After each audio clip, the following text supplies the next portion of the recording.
Hello, I'm Dr. Bruin. I'm an anesthesiologist at the Credit Valley Hospital Trillium Health Partners. I'm here with Dr. Murray Farouk, a colleague. And today we want to share with you some top tips in making thoracic anesthesia stress-free. We'll begin with how the general process that we and others do at other hospitals when doing thoracic anesthesia. We use only left-sided double lumen tubes. The principles here do not necessarily apply to the use of bronchial blockers. We use left-sided double lumen tubes, and I think most people do this in modern practice now. The tube is initially positioned, or confirmed position is confirmed with a flexible bronchoscope with the surgeon present. The surgeon wants to see the cuff securely within the left main stem bronchus.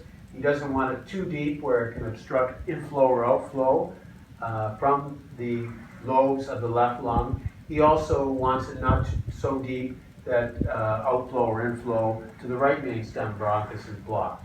If it's here, that's too deep. If it's here, that's too deep. He wants the distal cuff of the double lumen tube here. When we place the patient into lateral decubitus to position for start of surgery, we again reconfirm position with the surgeon present, correct position. The problem is, one of the problems in thoracic anesthesia is with time, that tube can still migrate.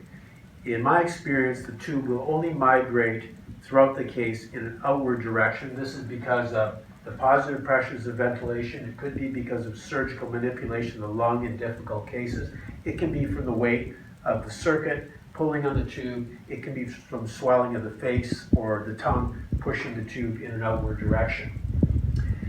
So this brings us to the first tip, which leads into the second. Don't put too much air into that bronchial cuff. The reason being that if too much air is placed in that bronchial cuff, it will force the double lumen tube outwards. We don't want to be in this position here where the tip of the double lumen tube has moved entirely into the trachea. It may be very difficult to reposition the tube at this point. If the surgeon has been operating for a while, there may well be blood and secretions in the airway which will spill over. The flexible bronchoscope may be next to useless in order to get it back into position. We can't just push it down anymore to get it back into position because the right main stem leaves at a less acute angle than the left main stem, and also because it's larger, so the tendency if we just push down would be to push it down into the right side. The second reason we want the correct amount of air, and only the minimal amount of air, is as this tube moves backwards, a leak will develop around the cuff if only the minimal amount of air has been put. And we will show in a few moments how little the cuff has to move into the carina for us to detect a leak.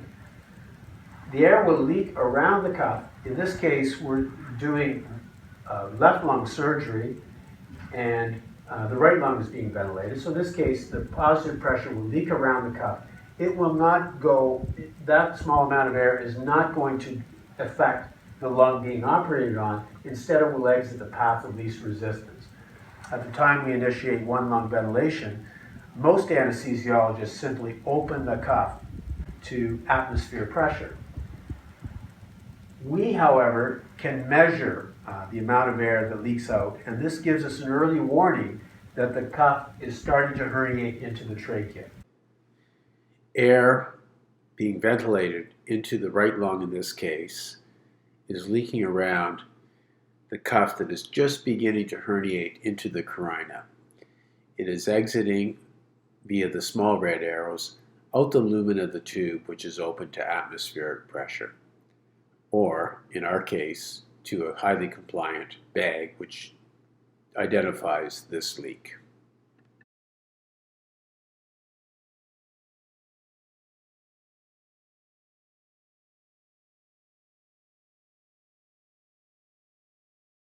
The way we detect this leak is by attaching a highly compliant bag to the lumen of to the lung that we are operating on, the non-ventilated lung.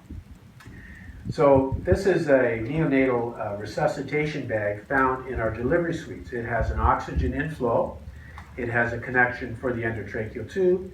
It has a highly compliant bag, which can fill at effectively very low pressures. There's also an adjustable pressure limiting valve here. This is the closed position, and this is the open position. So we have a separate means of ventilation, but we have a monitor to detect leaks. It can detect very small leaks early when intervention is simple. We also, in order to make this even easier, we attach some corrugated tubing to the device. This allows us to place the device on the anesthesia machine near the oxygen flow meter.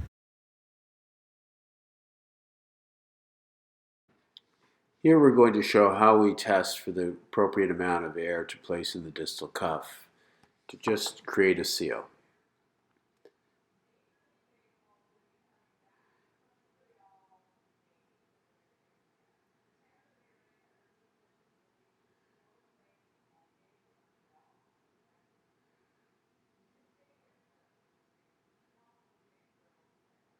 We just withdraw a little bit of air, and the bag begins to move. We re-inject it, and the bag stops moving. That's about all the air, just a very small amount.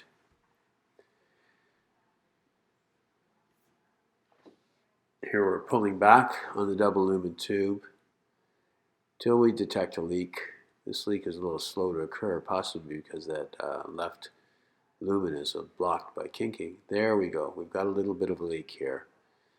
So now what we're going to do is we're going to go down with a flexible bronchoscope and see where that distal cuff is situated. Here we go. We're into the trachea, and there's the cuff just beginning to herniate out into the carina, and that's all we need to create a leak. Actually, it came back just a little bit more. But it's a simple matter now of correcting it just by giving a gentle push inward. And there we have it, back in position. Anesthesia. At the start of one-line anesthesia, before the chest has been entered and before the lung has deflated, there will be down, as we administer positive pressure ventilation, the lung being ventilated will push downwards. There will be a small contralateral upward movement pushing air out. And what we will see in this, and we will show you this in a few moments, we will see inflation and deflation of the bag with those ventilation movements. We don't always see this if there are a lot of secretions, if there's severe pulmonary disease, if there's a pre-existing pneumothorax or hydrothorax or severe disease. We will not see, we may detect this minimally or not at all, but it's useful information to have because it confirms that the lungs are connected through the diaphragm, and both main stem bronchi are open to the manipulations that we want, either to ventilate or deflate the lung. As soon as the surgeon enters the chest and there's any pneumothorax created, that motion ceases and the bag will collapse flat.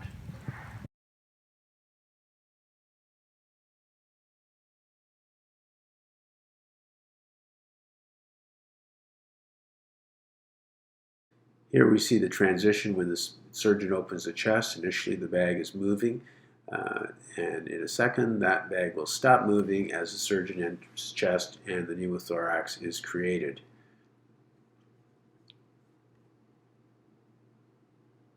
There we have it. Then, during the procedure, as the surgeon is operating, perhaps an hour into the case, perhaps sooner, we might detect a leak as the tube migrates slowly out into the trachea. It's easy to correct at this stage. The third tip is to make thoracic anesthesia easy is the time when it comes that the surgeon is asking us to test for the staple line or test for leaks in the lung. We already have attached to that lung a means of delivering gentle positive pressure ventilation.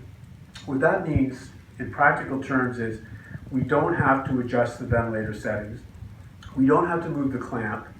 We just simply turn the oxygen flow up, adjust the pressure limiting valve towards closed, and gently squeeze the bag. We have all the time in the world to inflate that lung. No alarms will be going off. Sometimes we have to do this 4 times within a 15-minute period. It's a much more elegant way to manage lung inflation for testing. So I've just been asked by our surgeons to test the lung for reinflate. Normally with reinflation, we stop ventilation and have to set parameters. But this is very simple. I just use the bag and I test the lung. I'm going to put inflate, just inflate it, and I've got all the time in the world. No alarms are going to go off here. And I'm inflating the lung, and he's testing.